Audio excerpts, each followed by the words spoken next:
Bom dia, você chegou em mais um Café com o Pastor. Hoje um pouquinho atrasado, aí 7h16 no meu relógio e sem gel. Deus abençoe. Irmãos, vamos ao nosso galinho de café, depois vamos orar.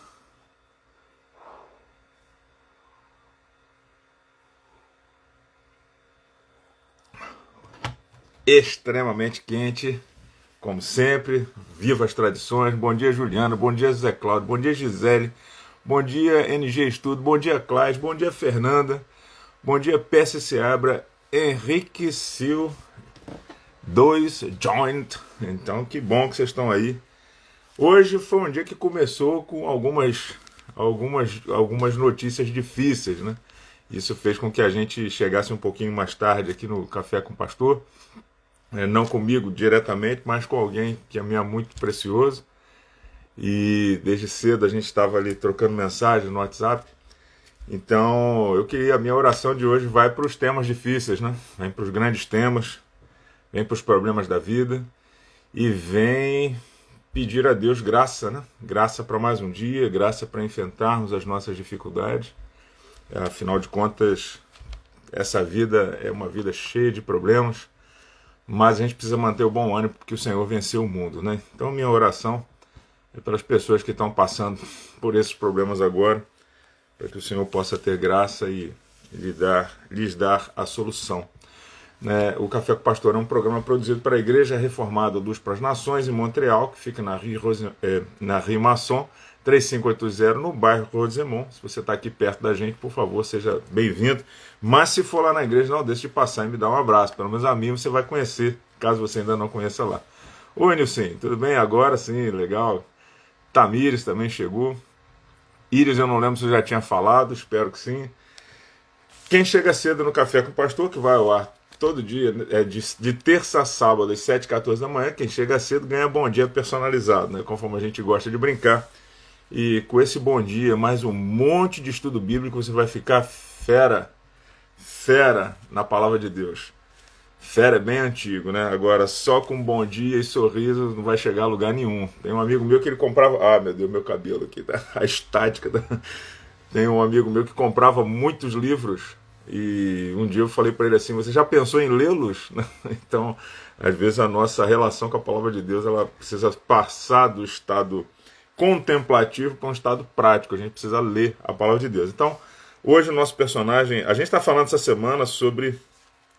pegando o texto lá de Isaías e perguntando, né? A quem Deus enviará? A quem enviarei é o que pergunta o Senhor. E nessa tentativa de criar um universo paralelo, onde as possibilidades são infinitas, nós consideramos que Isaías, na hora que Deus fala assim, então Isaías, a quem enviarei? Em vez dele dizer... envia-me a mim, ele teria dito, Senhor, eu não faço a menor ideia, quem que a gente pode mandar, hein? Imagina se Isaías tivesse dito isso. Não sei, Senhor, olha, tem uns caras bons lá, tem o teu pastor lá da igreja, manda ele, né? Manda o outro sacerdote, mas o chamado é sempre pessoal, né? Todos nós temos um chamado para algum tipo de coisa, então se você pede para os outros fazerem, não é mais o seu chamado, você deixou a história passar. Depois falamos do Gideão, no nosso universo paralelo, era um Gideão que contemplou o anjo do Senhor, olhou ali, ofereceu sacrifício, o sacrifício foi consumido, o Gideão teve aquela epifania, mas ao invés dele sair em batalha e lá destruir os midianitas, esse Gideão do nosso universo paralelo, se ele é tão parecido quanto nós, ele teria dito assim, nossa é ótimo, né? Nossa perdeu o sentido, né? Nossa agora é expressão, interjeição de espanto, né? Então, nossa... Como essa experiência divina foi maravilhosa, como essa transcendência me conquistou. Eu preciso escrever sobre isso, agora eu vou fazer o seguinte, eu vou dar palestras, testemunhos, falando como o meu encontro com o anjo do Senhor foi portentoso, eu adoro essa palavra, né? E eu estou assim impactado. E ele passaria nesse universo paralelo, em vez de ter saído para a guerra, que era o que ele tinha que fazer, porque Deus queria livrar o povo através dele, ele teria agora virado um grande palestrante motivacional, falando sobre o encontro com Deus, e muita gente estaria seguindo Gideão, porque ele agora era um grande líder espiritual, não um libertador, não o juiz que libertou Israel por mais de 40 anos. O personagem de hoje é talvez o mais fácil, que a gente mais viu filmes sobre ele, que é Moisés. Então, como é uma história que a gente conhece muito, eu vou direto no ponto, lá no capítulo 4. quando Moisés recebe o poder, né, para poder fazer grandes sinais. Então ele já havia saído do Egito, ele tinha vivido a sua vida, saiu do Egito fugido, né, pelo assassinato que cometeu.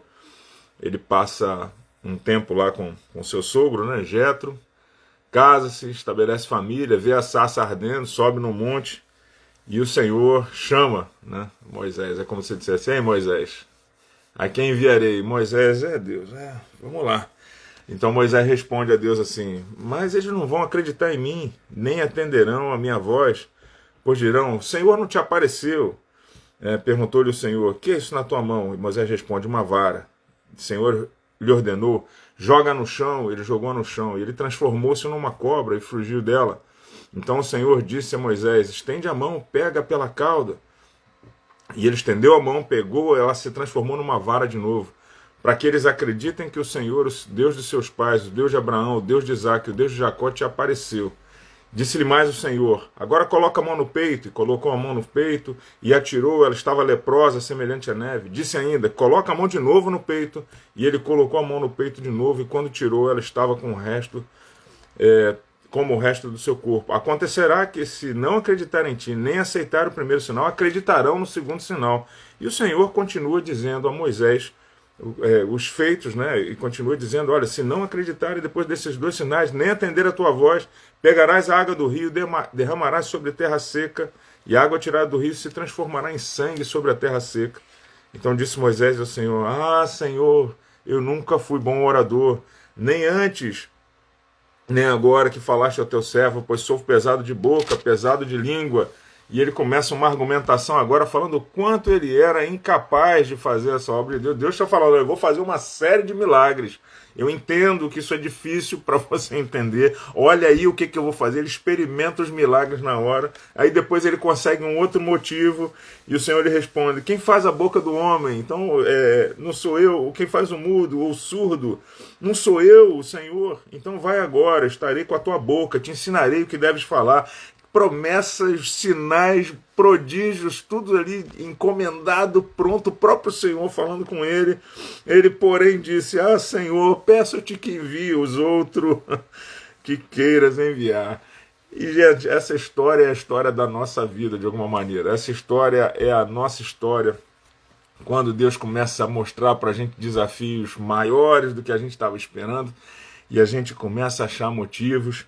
Mas assim, de uma maneira diferente hoje, em vez de falar do universo paralelo, já estou comparando a gente a Moisés, eu quero dizer que a missão de Moisés era maior que ele.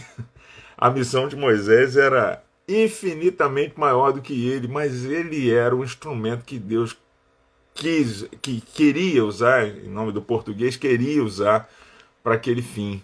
E Deus o usou com toda essa dificuldade. Deus, na hora que perde a paciência, fala assim: chama Arão, meu filho, vamos com Arão lá na frente, não tem problema. Porque a obra maior do que você, ela vai ser feita. Então, irmãos, eu queria encorajá-los a, quando você for desafiado por Deus, né, quando você escutar, eu sou um pastor de igreja, né, graças a Deus, e volta e meia, a gente que é pastor de igreja faz desafios à congregação e chama para uns desafios que são grandes às vezes. Você tem vários expedientes, pedir a Deus para te mostrar sinal. Você pode fazer o que você quiser, que aí o seu trato com Deus não passa por mim, não passa pelo pastor da sua igreja.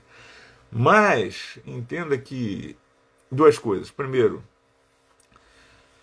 a missão é maior do que você. Então, se Deus está te chamando para fazê-la, é porque Ele tem um interesse muito grande na missão e está te dando o privilégio de participar dessa missão. Então, encare como um privilégio. Não é pouca coisa que está acontecendo.